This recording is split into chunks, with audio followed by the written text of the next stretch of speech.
Bom dia a todos, Silvio Castro falando aqui da Grimper Capital.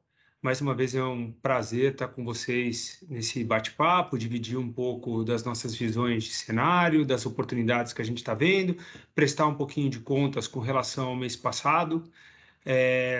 Bom, então, sem mais demoras, vamos começar falando um pouquinho dos principais sinais de atividade, volatilidade internacional. Depois a gente passa um pouco falando de política monetária nos Estados Unidos e, finalmente, a gente caminha para as classes de ativos lá fora. E aí a gente faz a ponte para falar um pouquinho do cenário fiscal, política monetária e as oportunidades que a gente está vendo aqui em termos absolutos e em termos relativos para os ativos brasileiros. Primeiro slide que eu queria dividir com quem está assistindo a apresentação, mas eu vou comentar para quem estiver só ouvindo via podcast, a gente montou uma análise bem interessante, onde a gente pega o ISM nos Estados Unidos, a parte de manufatura, e a gente pega uma janela bem longa, coisa de 50 anos, para tentar achar quão descolado esse número está em relação à média histórica. E aí a gente também vai olhar um subcomponente. O ISM basicamente é um índice onde gerentes de compra passam um pouco a sua visão do que está acontecendo na economia. Cada um com o seu setor, com a sua empresa, e aí a gente faz um grande agregado para entender o que está acontecendo na economia. E tem um dos subcomponentes que pergunta com relação aos preços que eles pagam e, eventualmente, preços que eles recebem, que também é um previsor interessante com relação à inflação, tanto no atacado quanto depois para o consumidor. Quando a gente olha essa análise, o que a gente percebe é que o ano de 2021 foi um ano de boom de atividade com inflação em aceleração. Quando a gente vem agora para esse cenário de 2022, o que a gente percebe é uma desaceleração tanto na atividade quanto nas expectativas de inflação para frente. Bom, isso é o suficiente para promover o pivô do Banco Central americano e levar o Fed a começar a sinalizar corte de juros já no primeiro trimestre do ano que vem? A gente acredita que não. A gente acredita que o grande risco hoje, na cabeça dos formuladores de política monetária nos Estados Unidos, é repetir o erro dos anos 70. Qual foi o erro deles nos anos 70? Basicamente, eles estavam preocupados com a inflação, subiram juros. Quando o mercado começou a desacelerar, eles rapidamente promoveram um corte de juros para depois serem surpreendidos novamente com inflação, e aquilo se entrincheirou na economia, de forma que depois o próximo presidente do Banco Central precisou jogar a taxa de juros muito acima do que poderia ter sido feito nos anos 70 e resolvido a situação. E aí os Estados Unidos chegou a ter juros de quase 20% para depois passar por 4 longas décadas de queda de juros. Então, dado esse medo, na nossa opinião, é muito pouco provável que um dado de emprego ou um dado de inflação seja suficiente para promover uma mudança. Mas como o mercado, ele, de certa forma, ele é aplicado e ele é comprado em ativos de risco, as pessoas ficam o tempo todo tentando achar onde é que é esse piso para eu poder comprar. Eu acho que é um pouco cedo ainda, essa é a nossa visão aqui como caso. Bom, segunda coisa importante é, tradicionalmente, os ativos de risco, e aí não é uma relação de causalidade, pode ser considerado simplesmente uma correlação. Quando você tem um cenário de volatilidade mais baixa, as pessoas ficam mais propensas a adicionar risco na carteira, as tesourarias, as gestoras, os investidores institucionais, de uma forma geral, têm maiores limites em termos de volume financeiro para colocar em risco. Quando a volatilidade sobe, normalmente o pessoal tira um pouco esse pé do acelerador. Então, essa combinação de um cenário de desaceleração de atividade, com o Banco Central ainda precisando ser restritivo, no início de um processo de retirada de liquidez do sistema, com a volatilidade mais alta, definitivamente, na nossa opinião, é um cenário subótimo para ativos de risco. Então, hoje, as nossas posições estão muito mais na linha conservadora lá fora. A gente está com posições compradas no dólar americano quanto uma cesta relativamente ampla de moedas desenvolvidas e emergentes. A gente tem posição hoje ainda vendido em bolsa internacional e a gente tem posição vendido em títulos do Tesouro americano, do Tesouro alemão, inglês, australiano, japonês, vários vértices, vários bancos centrais que ainda estão no estágio, na nossa opinião, um pouquinho preliminar com relação a esse aperto de condições financeiras. Bom, outra coisa importante que a gente gosta de olhar bastante é quando a gente vê cenários de expansão ou de contração sincronizadas na economia mundial. O que a gente percebeu fazendo os nossos backtests é quando você tem um cenário de expansão sincronizada, isso dá um suporte muito grande para os ativos de risco. E quando você tem um cenário de contração sincronizada em várias economias, isso normalmente tende a tornar muito difícil um cenário de projeções de aceleração de lucros das empresas. Então, quando a gente olha o mercado lá fora, ainda projetando crescimento de lucro para o ano que vem, num cenário de contração disseminada e aumento de custo de capital para as empresas, a gente ainda fica um pouco receoso de que não está tudo no preço. Isso não quer dizer que a gente tem o mesmo nível de posições vendidas que a gente teve no mês de setembro, onde a gente teve uma performance super interessante, advinda tanto da parte sistemática quanto discricionária nessas posições vendidas, mas a gente segue ainda com uma carteira bastante cautelosa, com bastante hedge na posição internacional. Outra coisa que a gente tem discutido bastante aqui internamente é com relação ao mercado de trabalho.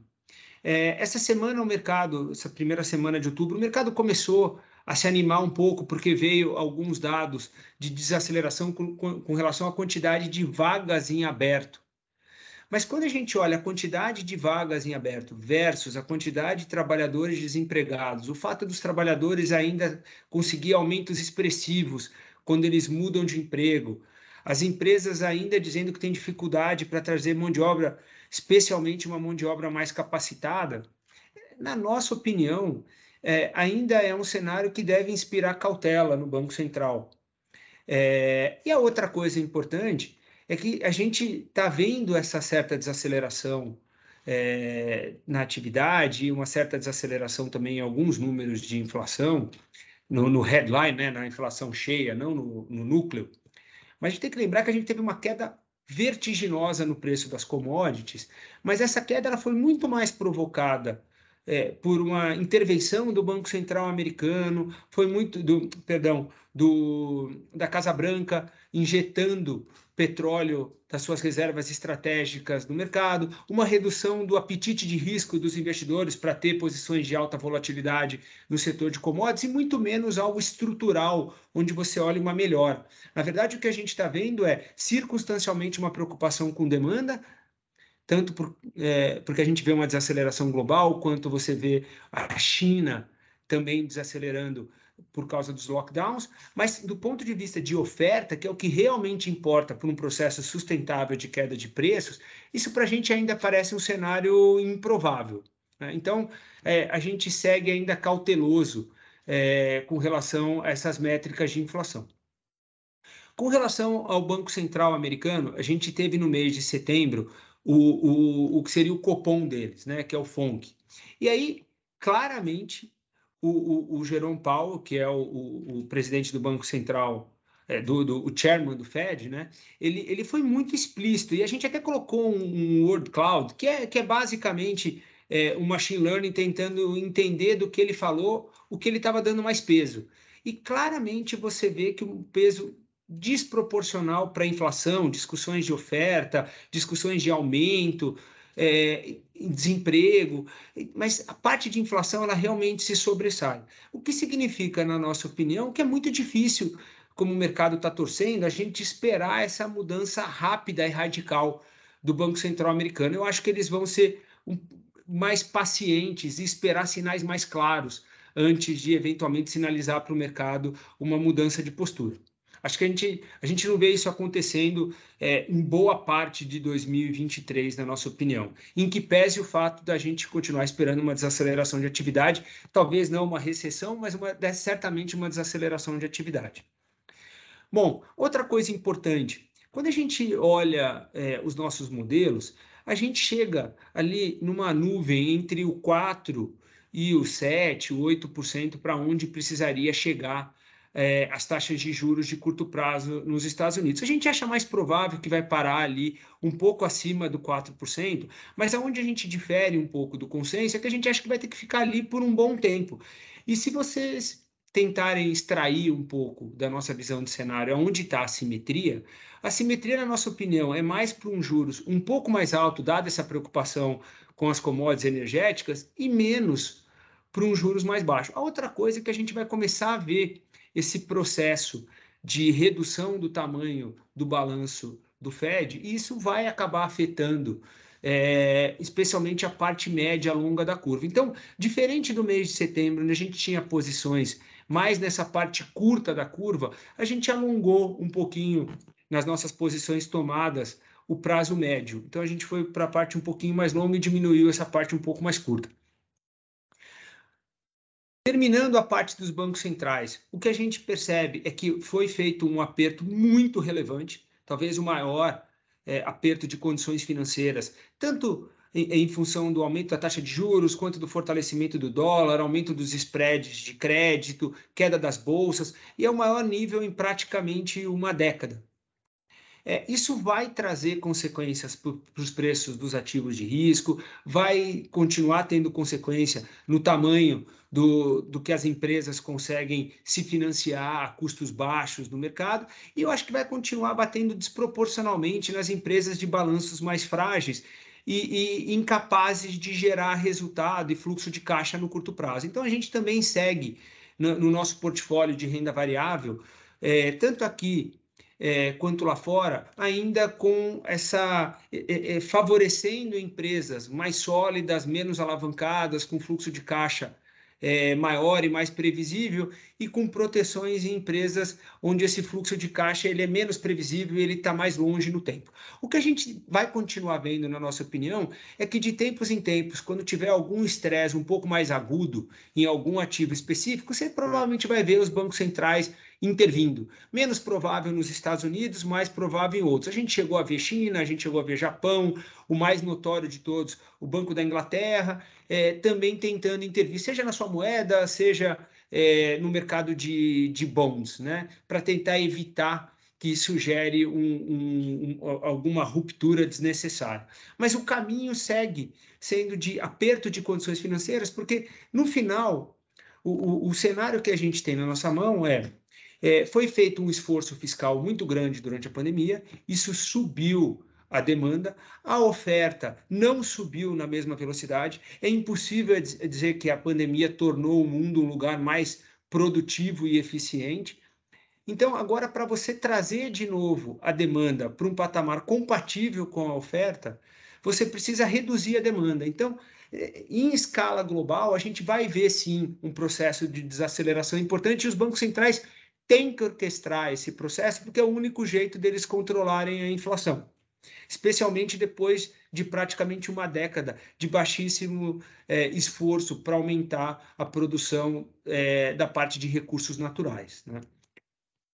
Bom, para terminar, eu queria só falar um pouquinho, então, da parte de petróleo. A gente continua relativamente preocupado. Hoje a gente praticamente não tem posições, mas a gente usa muito os insights que a gente está vendo na parte de commodities para tentar entender o que esperar para frente em termos de dificuldades para a gestão de política monetária. E o que a gente continua vendo, como eu já antecipei para vocês, é um cenário onde os Estados Unidos reduziram muito as suas reservas estratégicas, é muito difícil você continuar vendo uma aceleração na produtividade do shale, e ao mesmo tempo você vê um mercado físico de petróleo apertado com o mercado de paper, né, que a gente diz, a parte de futuros, negociando como se estivesse sobrando uma quantidade enorme de petróleo para anos a fio. A gente não acredita nisso, então a gente acha que essa pressão do preço de energia, depois de quase 2 meses de quedas ininterruptas do preço da gasolina, isso deve voltar a ser uma fonte de preocupação em algum momento ao longo desse terceiro tri. Isso vai tornar a vida dos bancos centrais e dos governos um pouquinho mais complicada, especialmente no momento em que os Estados Unidos tirarem do mercado essa injeção de quase 1 milhão de barris por dia das suas reservas estratégicas. Vindo para a parte de renda variável, como eu já adiantei, a gente tem uma posição net vendida em bolsa internacional, não é uma posição grande, mas é uma posição de qualquer forma que funciona como hedge para as nossas posições compradas em bolsa no Brasil.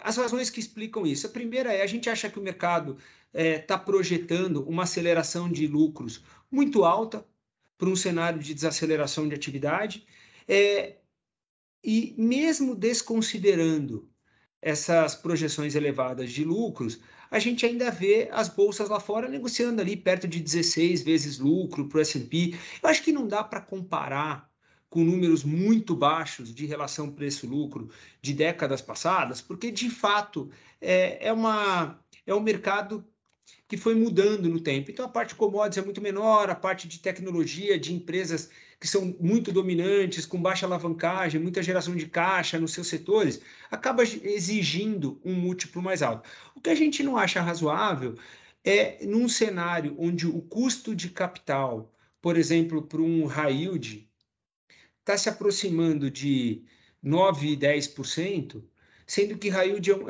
tem um beta, né? uma elasticidade à queda das bolsas relativamente baixa, e você tem um retorno esperado muito mais alto no high yield do que você tem, por exemplo, no mercado acionário.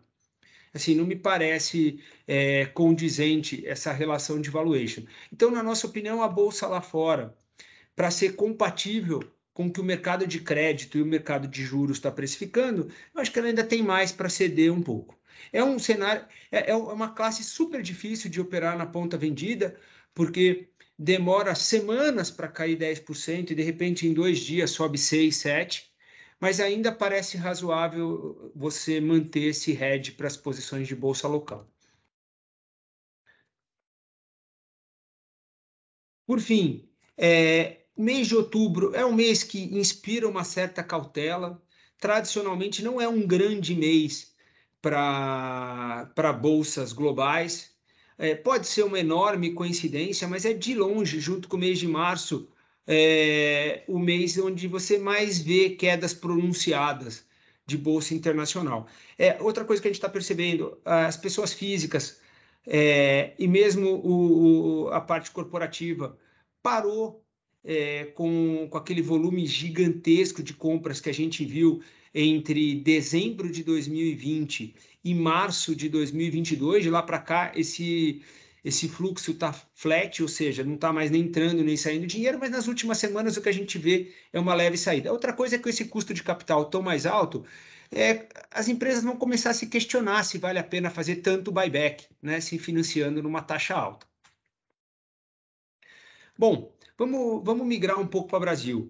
Como eu já adiantei, a gente tem uma visão um pouco mais positiva para os ativos brasileiros, mas essa é uma visão muito calcada nas surpresas de atividade no campo positivo e também no fato do valuation de Brasil diferente de outros mercados onde a gente tem posições vendidas, já está muito descontado. E, por fim, o fato também da gente ter encerrado o ciclo de corte de alta de juros, o que nos leva a acreditar que se a história ela não se repetir, mas continuar rimando, são exatamente nessas janelas onde para o ciclo de alta de juros até o início do próximo ciclo de alta de juros é onde a gente vê a Bolsa Brasileira performando forte. Tá? Mas para não soar excessivamente otimista e parecer que está ignorando os desafios, a gente colocou aqui 2 slides falando um pouco sobre os desafios fiscais. Primeira coisa importante, o orçamento do ano que vem vai exigir um waiver por parte do Congresso. A nossa economista, a Mari, ela estima que esse waiver ele pode ficar entre 100 e 250 bilhões, a depender dos reajustes e auxílios e breaks de impostos que o governo queira manter para o ano que vem. Definitivamente isso inspira cautela nos credores, tanto locais quanto internacionais do Brasil, e acaba exigindo um pouco mais de prêmio. De forma a conseguir esse waiver, é muito provável que o governo, por outro lado, tenha que voltar a reconquistar credibilidade. É um fato que o Brasil não falta para a gente amarras institucionais para a gente ser responsável fiscalmente. A gente tem a regra de ouro, que proíbe a gente de emitir dívida para gasto corrente, a gente tem a lei da responsabilidade fiscal, a gente tem o teto dos gastos, mas de alguma forma, a gente como sociedade, a gente sempre dá um jeitinho de contornar a regra para continuar gastando ao longo do tempo. Dado isso, a gente tem sempre um prêmio de risco embutido no crédito para ativos brasileiros que faz com que a gente, no final, acabe limitando um pouco a nossa capacidade de acelerar o nosso crescimento via o endividamento barato. Toda vez que a gente toma cuidado com o fiscal, a resposta é imediata. A atividade cresce mais, o custo de dívida nosso cede e por aí vai. Então, naturalmente, o próximo governo vai ter que sentar de novo e rediscutir qual vai ser a âncora fiscal. A nossa visão é que a gente tem um problema muito menor com o instrumento e um problema muito maior com a nossa capacidade de respeitar o instrumento. A gente não gosta muito da discussão de ajustar o tamanho do nosso superávit primário em relação à arrecadação. Então, estamos arrecadando mais, pode gastar mais, estamos arrecadando menos, pode gastar menos, porque estamos arrecadando mais, pode gastar mais, é sempre legal. Agora, estamos arrecadando menos, temos que gastar menos, é incrivelmente indigesto politicamente. E aí a gente sabe que, tradicionalmente, a gente nunca foi capaz de fazer isso. Então, a nossa visão é que seria muito mais saudável trabalhar com o waiver em troca de um compromisso ainda mais estrito de respeito ao teto dos gastos para os outros anos à frente e você condicionar waivers à implementação de reformas para tornar a nossa economia mais eficiente. Se isso for feito, a receptividade vai ser enorme dos investidores. Se isso não for feito, o que a gente viu pela Inglaterra recentemente é que, num cenário de aperto de liquidez global, a nossa tolerância com erros de gestão de política econômica ela tende a ser menor. Bom, falando um pouco da parte positiva, o que a gente percebe é que, tanto pela massa de rendimento real, quanto pela quantidade de pessoas empregadas, quanto pelos índices de atividade, o que a gente vê é que, de fato, o Brasil ele surpreendeu positivamente. A probabilidade de uma recessão nos próximos 12 meses, de acordo com os nossos modelos, é muito perto de zero. O que não significa que a gente deveria achar que a gente pode dormir em berço esplêndido. Como eu falei bem, a gente tem que ter um pouco de cuidado com relação ao nosso custo de capital, dado que a gente não consegue, à luz da forma como a gente vai trabalhando a questão fiscal, a gente não consegue, de fato, ter uma trajetória de dívida estável para frente. Bom, finalmente, indo para a parte de inflação, o que a gente vê é que os índices de difusão cederam bastante, a gente está aplicado em juros no Brasil, e isso vai trazer para o Banco Central ao longo do ano que vem, provavelmente no terceiro TRI, talvez no segundo, mas mais provável no terceiro TRI, um processo de corte de juros, o que deve animar bastante também a parte de renda variável. Para vocês terem uma ideia, a gente fez um gráfico super interessante mostrando que esse tende a ser um ciclo onde a gente larga de um valor das empresas muito descontado, lembrando que a elasticidade do preço das ações no Brasil ao processo de corte de juros, ele é bastante elevado. A gente desenhou 5 ciclos de parada de elevação e cortes de juros ao longo aí dos últimos 20 anos. E o que a gente percebe é que praticamente 100% da alta da Bolsa Brasileira, ela está circunscrita dentro desses 5 ciclos. Então, isso acaba deixando a gente também um pouco animado, né, para ficar comprado em Bolsa Brasil. Tanto o nosso fundo long bias está bastante comprado, quanto no nosso fundo multi-estratégia, a gente também tem posições mais compradas em Bolsa Brasil do que posições vendidas, eventualmente, em bolsas internacionais. Com isso, eu queria novamente agradecer a confiança de todos, dizer que o nosso time está à disposição, caso vocês tenham algumas dúvidas com relação ao nosso cenário, e e me despedir até o próximo Greenper Talks. Um abraço a todos.